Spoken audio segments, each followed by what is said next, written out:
లంకాధిపతి రావణుడు తన అజేయమైన శక్తితో ముల్లోకాలని గరగరలాడిస్తున్నాడు. దేవతలు, గంధర్వులు, యక్షులు అందరూ అతని ప్రతాపానికి భయపడి బానిసలుగా బతుకుతున్నారు.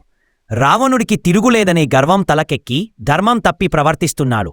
ఒకరోజు రావణుడు కుబేరుడి నగరం అలకాపురి మీదుగా వెళ్తున్నాడు. అలకాపురి అందచందాలు, అప్సరసల నృత్యాలు అతన్ని ఆకర్షించాయి. ఆ సమయంలో రంభా అనే అప్సరస నలకుబేరుడి కోసం వెళ్తూ కనిపించింది.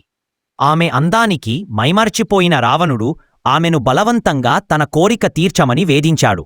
రంభా ఎంతో ప్రాధేయపడి, రావణా, నేను నలకుబేరుడికి భార్యను కాబోతున్నాను, నన్ను విడిచిపెట్టు అని వేడుకున్నా కామంతో కళ్ళు మూసుకుపోయిన రావణుడు ఆమె మాట వినలేదు.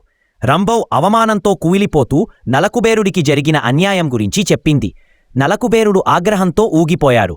ధర్మం తప్పి ప్రవర్తించిన రావణుడికి శాపమివ్వాలని నిర్ణయించుకున్నాడు.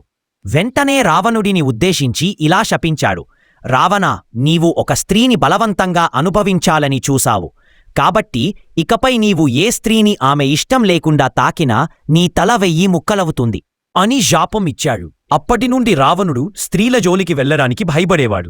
ఈ వీడియో మీకు నచ్చినట్లు అయితే లైక్ చేయండి, షేర్ చేయండి, మా ఛానల్ను సబ్స్క్రైబ్ చేయండి.